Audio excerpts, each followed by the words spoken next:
Germany stands as a beacon of automotive excellence, with renowned brands shaping the global automotive landscape. Yet, within this realm of automotive prowess, the nation's affection for bicycle is striking phenomena that captures the essence of German culture and innovation.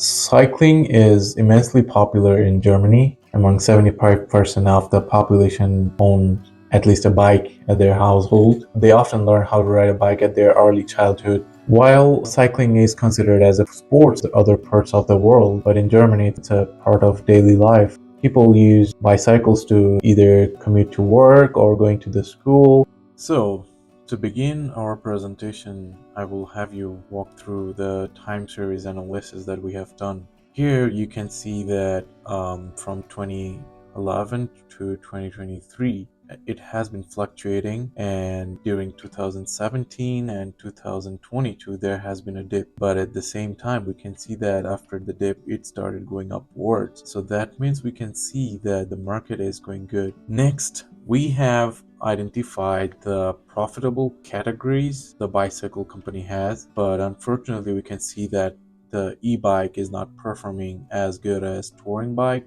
off-road bike, and road bikes. Next, we have done a comparison between top performing products. So we have identified, we can see that 3 top performing products here: deluxe touring bike silver, professional touring bike silver, road bike carbon Shimano.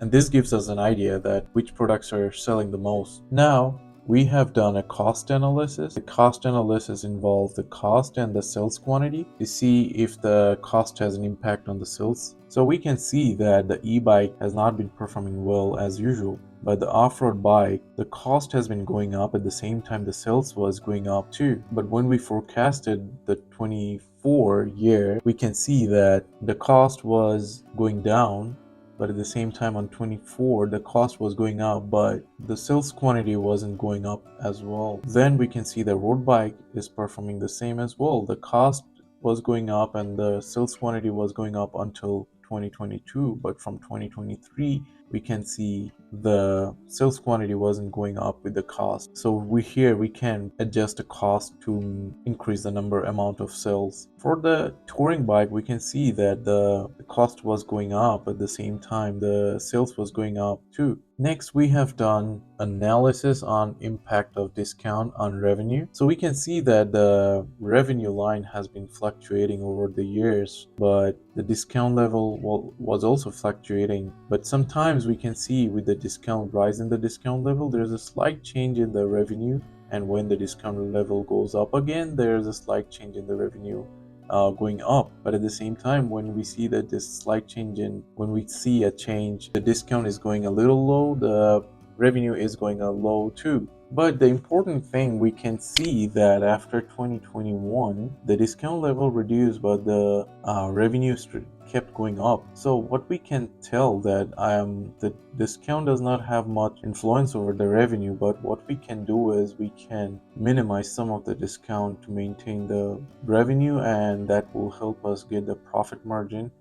Because what I think is, sometimes when you put a discount on the product, the people may think that this product is not running good, so they think those are cheaper products. People always look for the higher end products.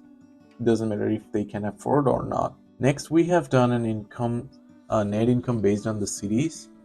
We can see that Munich is the top performing cities with the top top income, and the top number of discount.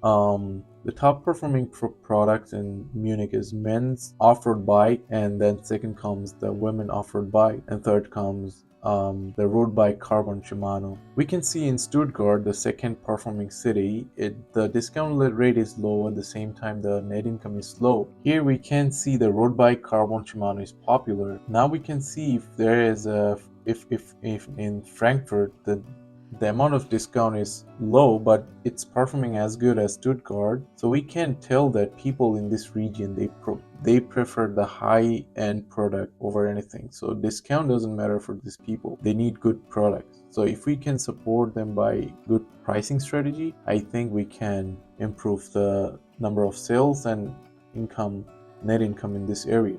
As we dig into the data, we get a pattern over the revenue and the discount. So over the years, we can see that there's a fluctuations in both average discount offered and products in Germany and the resulting revenue generated. So the average discount, when it goes up, the revenue goes up, and sometimes when the discount goes down, the revenue goes down too. While revenue follows a similar path, these two may not be a perfect sync, but there is a connection between two. We will speak about it in the next part. Our analysis reaches its peak when we compare the average discount in US dollar and against the revenue in US dollar.